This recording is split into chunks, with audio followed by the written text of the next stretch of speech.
All right, looks like we're recording. All right. We're good. I'm ready, bet. You good in the bet? Coach, opening statement from the game, we'll go from there. Yeah, I think just on the day, in total, just what a great team effort, in night softball and, especially from the production from the two, awesome women to my right and left. It's just amazing to see them fight for each other and get us back into a regional championship game. We haven't been there in a couple of years, and so we're just really excited to have that opportunity and play against, one of the top teams. Yeah, and so the question's for Coco. So obviously you guys as hitters went up against Warren Dukowski, and despite the defeat, she pitched a great last few innings to sort of hold you guys down. Can you just talk a little about her and what it was like to face her? Yeah, no doubt she's a great pitcher, of course. I think just going in, trying to stick to the plan that Coach Bear gave us, really committing to it and just trusting each other, passing it back. Those are cool. I guess for both athletes here, I kind of want to hear Michigan was a team that handed you your first loss yesterday, and now to come back in your second game of the day and beat them in a game that was back and forth offensively the whole time. How does that speak to you guys' resilience and fight as you approach the championship game tomorrow? I think it just shows how much grit we have as a team. Before we got to the field today, like we were talking, we were like, we are not losing, like no matter what, we are going to win both games and we are going to make it to Sunday. So just showing like we were able to show that today by like no matter what the score was, we were still fighting and still like pushing to get runs across and win today. You guys are a little bit of a Cinderella story of this tournament. I mean, you took that Michigan. I don't think a lot of people had predicted that. What would you say to people that kind of didn't think you guys were going to be in the game tomorrow? I'll answer that. We're known as disruptors, and I think that's one of the best parts about being a UCF Knight is we have a strong fan base in Knight Nation. We also have some awesome Knight haters, and we love being disruptors, and that's okay. We talk about being different and appealing, and it takes special people and special women to be able to do what they do. But again, that's why we have that grit and that resilience, because I think we face it every day. Isabella, you pitched this morning as well against Eastern Illinois and didn't get to start, just get some rest because it was immediately after the second game, but you had to know your number was going to be called at some point in the second game. How were you feeling about that? Were you ready for that? And how did you prepare for a second game of the day?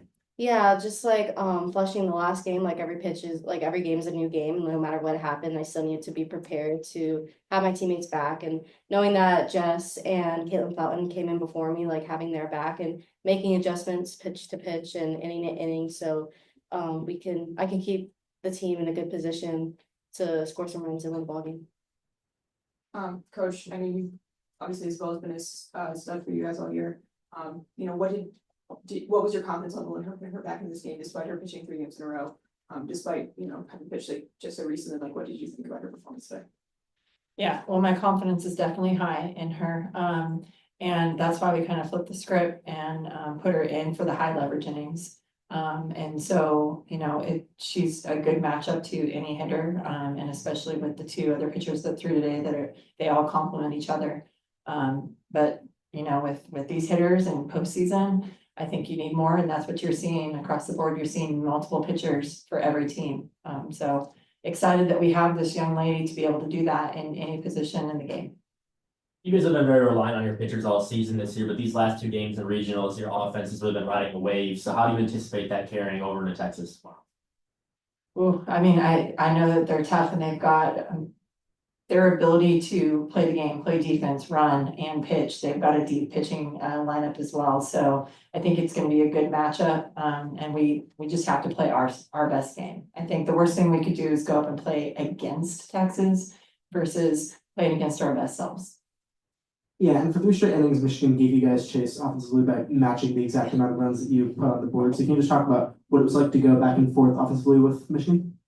I mean, kudos to them. They just had a great run at the end of the year here, and those hitters are so tough, and we talked about it. Some of the best hitters in lineup. I don't think we give up that many runs ever in the year. So those hitters, to be able to do that against all 3 of our pitchers that have thrown the majority of our innings, it really speaks to who they are. Usually somebody comes in and shuts them down right away. So yeah, momentum of innings, definitely not what we wanted from a pitching staff point, but to be able to get 3 zeros for, I think it's 5, 6, and 7, we'll take that. Anybody on Zoom have any questions? Yeah, I got a question for Coco. Take me through that at bat where you hit the home run in the first game there, and how have you felt on the plate? Because you've been really doing well at the plate all weekend. Just confident, I've been working a lot with Coach Bear. We've been talking a lot, just sticking to the plan, sticking to our approach, not trying to do too much, stay simple and pass the bat to my team. And then Issa, just tell me, you look like you looked at your best there at the end, the last couple innings there. What was working for you at the end there against Michigan? I definitely think my mindset, just like knowing that those 3 innings are the most important and we had a lead. So just being able to hold on to that and get our team back into the dugout without Michigan scoring any runs. Because as Coach Bear said and Coco, they're great hitters. So to be able to shut them down was really important for us. And it gives us momentum going into tomorrow. For the three of you, this is the second UCF team ever to get to a regional final out of the losers bracket.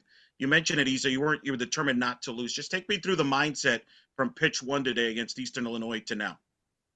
Just trying to get better every single pitch, and then trusting myself and trusting my preparation and everything that Coach Bear and Coach Shannon have taught me. Just and trusting in my teammates and knowing that they have my back, and I'm going to do my best to have theirs. Coach, you stuck with Stormy all year, even when she went through a long slump. Incredible day, 5 hits today, hit the big day, tied a school record for most hits in a NCAA tournament game. Just speak to Stormy setting the tone.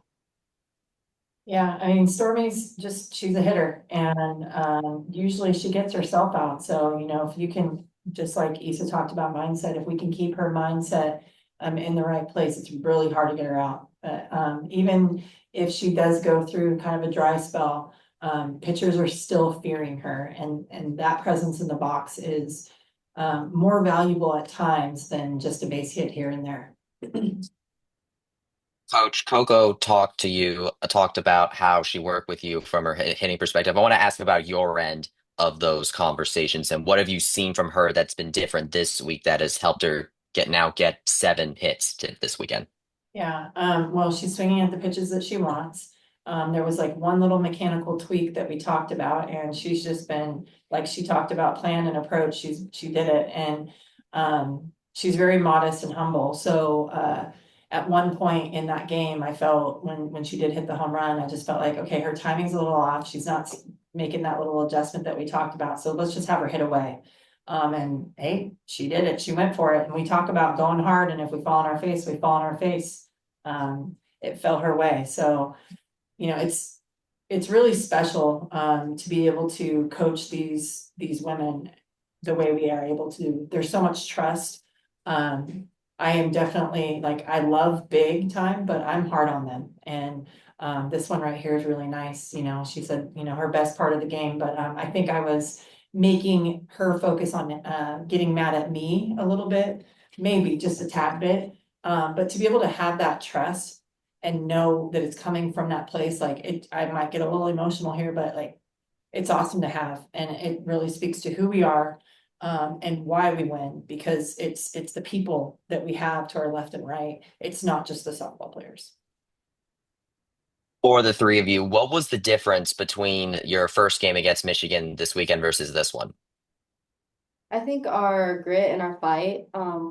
We talked about our approach offensively, so sticking to that, and then pitching, just mixing it up and having each other's back, and knowing that our offense has our pitching staff, and that every part of the game is important, and that we can rely on everyone to make an impact. Yeah, we talked about how we kind of beat ourselves in that first game, not sticking to our plan, not sticking to our approach. So I think it was just coming back in and falling on our face hard, like Coach Bear said, and sticking to our plan and playing against our best selves, knowing what we do best and how we're successful, and just sticking to that was key for us. Yeah, and I'll just kind of add to that. I felt like you saw a more external UCF team. And I think that's when we're at our best, is when we're external and we get out of our own heads.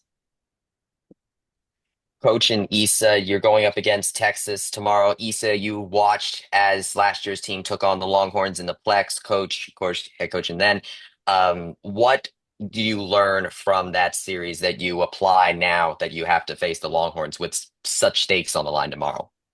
Yeah, I think we brought a lot of competitive innings from the circle last year in our 3-game series. And what I learned is they're gonna have to see different looks. And they're human as well, so we just gotta do our best and kind of stay out of our own way at times. But again, much respect to the opponent we're gonna play tomorrow, but we can't play the name on the jersey. We've got to play against our best selves, and that's when we are our best. We'll do one more for anybody on Zoom. You guys all good?